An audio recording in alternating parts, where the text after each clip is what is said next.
सबसे पहले मैं ये कहना चाहूँगी कि ये मेरा सौभाग्य है कि अयोध्या में परफॉर्मेंस करने के बाद मुझे ये मौका मिला कि मैं कुरुक्षेत्र में आकर गीता महोत्सव का एक हिस्सा बन सकूं।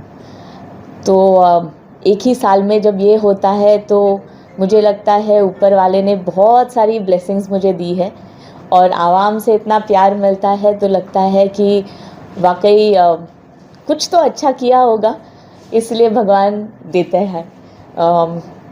कुरुक्षेत्र में गीता महोत्सव ये पहली बार मैं करने जा रही हूँ।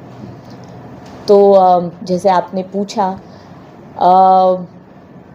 आई wouldn't have an idea on what the whole programme is till I see it myself, क्योंकि पूरा प्रोग्राम मैंने देखा नहीं है।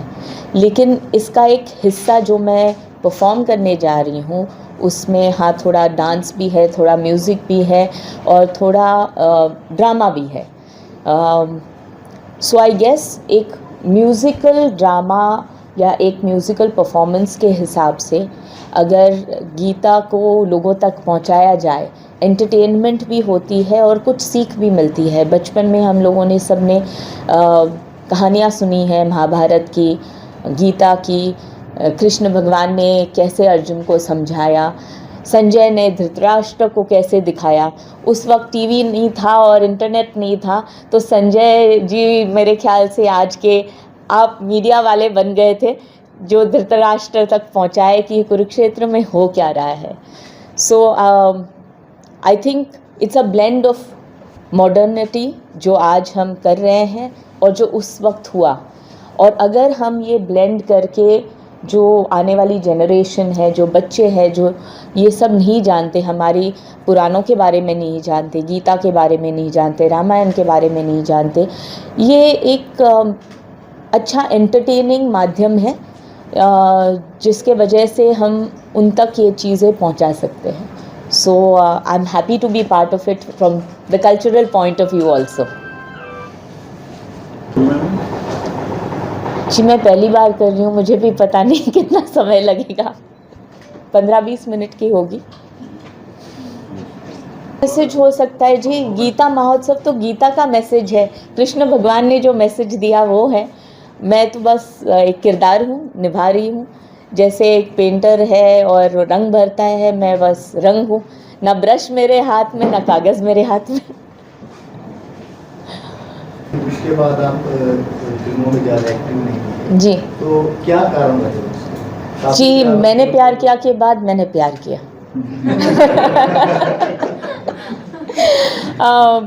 नहीं, उस वक्त बहुत छोटी भी थी मैं और शादी भी हो गई, तो एक मैं समझती थी कि बहुत मुश्किल होगा करियर और घर संभालना, तो एक चीज़ को त्यागना था, सो मैंने कर दिया। फिर आप जैसे किसी इंसान ने मुझे ये पूछा था कि आपने फिल्मों से दूरी क्यों की, तो मैंने जैसे कहा कि मैंने प्यार किया के बाद मैंने प्यार किया, तो मैंने कहा मैं अपने हस्बैंड के साथ ज़्यादा वक्त बिताना चाहूँगी। तो उन्होंने मुझे पूछा कि अच्छा ठीक है, तो अगर हस्बैंड के साथ फिल्म आप करें तो। मैंने कहा बहुत ही बढ़िया। तो बस इस बात को बात बनती गई और ये हो गया कि बस सिर्फ हस्बैंड के साथ काम करेंगे। और किसी ने मुझे पूछा कि आप करेंगे, मैंने कहा हाँ ज़रूर करूँगी। अब 20 साल की उम्र में कोई आपको पूछे तो आप क्या जवाब दोगे, वही ना। अब ये देखिए कि आजकल सब अपने मियाँ बीवी के साथ काम करते हैं, आज कोई नहीं पूछता है कि नहीं, सारे के सारे काम कर रहे। पर उस वक्त बस मुझे सूली पर चढ़ा दिया।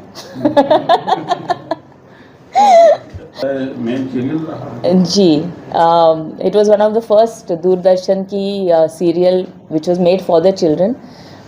अमोल अंकल ही बोलती हूँ मैं, अमोल पालेकर जी मेरे नेबर थे, उनकी बेटी और हम सब साथ में इकट्ठा खेलते थे। उस धारावाहिक में जो सबसे छोटी लड़की का किरदार था, उसके लिए मेरी छोटी बहन को लिया गया था। मुझे बिल्कुल इंटरेस्ट नहीं था फिल्मों में आना या एक्टिंग करने के लिए, पर जो किरदार मैंने निभाया, उस रोल के लिए जिस लड़की को लिया गया था वो अपने बॉयफ्रेंड के साथ भाग गई। और अगले दिन शूटिंग थी तो अमोल अंकल आए और मुझे उन्होंने रिक्वेस्ट किया कि भाई प्लीज़ आप आइए and help me with this, वरना हमारा बहुत सारा नुकसान हो जाएगा। और मैं गई, उनको हेल्प करने गई। और पापा ने कहा कि जब तुम जा रही हो तो सिर्फ एक्टिंग मत करना, सीखना कि सेट पे क्या होता है, क्योंकि आपको कभी नहीं पता कि ज़िंदगी में कब क्या काम आ जाए। तो बस एक्टिंग करके वापस मत आना, सीखना कि ये कला क्या होती है।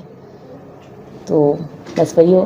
तो मैम आप तो एक शाही परिवार से, शाही मतलब इस लाइफ में और उस लाइफ में, इस लाइफ में और उस लाइफ में फॉर्चुनेटली क्या है ना कि बहुत सारी चीज़ें जो माँ बाप ने सिखाई है वो आज तक मैं निभाती हूँ, तो उसमें ज़्यादा दिक्कत नहीं हुई।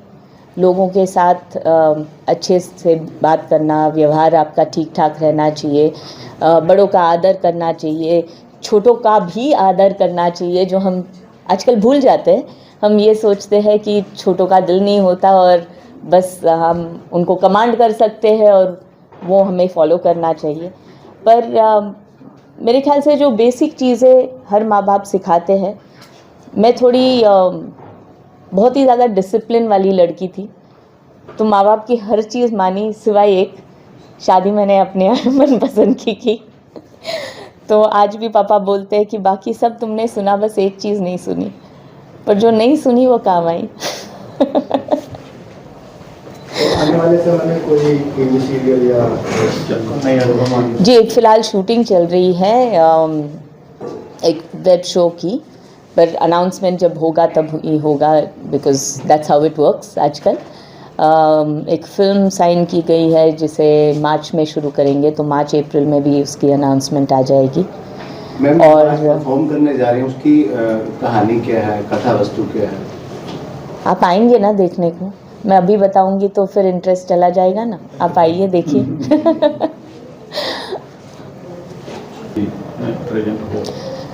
देखिए, अभी वहाँ पे तो गीता महोत्सव होता नहीं, लेकिन जहाँ तक हमारे देश में जहाँ जहाँ कल्चरल प्रोग्राम्स होते हैं और जहाँ पर इस तरीके के प्रोग्राम होते हैं जहाँ युवा तक हम हमारे पुरानों की चीज़ें पहुँचा सके, मैं उसमें इन्वॉल्व होने की कोशिश करती हूँ। जहाँ तक मेरे बच्चे हुए वो तो बड़े हुए हैं, लेकिन उनको मैंने ये सारी चीज़ें सिखाई है। और फॉर्चुनेटली हमारे टाइम पे अमर चित्र कथा थी, तो उसमें बच्चे बहुत इंटरेस्ट दिखाते थे, पढ़ते भी थे। जो आजकल कार्टून्स चलती है और फिल्में चलती है, उसके अलावा ये पहले उनका इंटरेस्ट था, तो उन्होंने तो सब सीख लिया।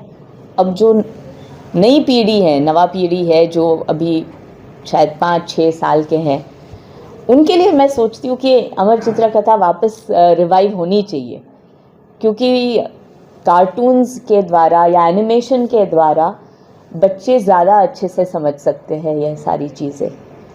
ना ही आप उन्हें सीख दो, लेकिन थोड़ा क्या बोलते हैं, एजुकेशन एंड एंटरटेनमेंट कंबाइंड वाली चीज़ करो तो उनके लिए बेहतर रहेगा।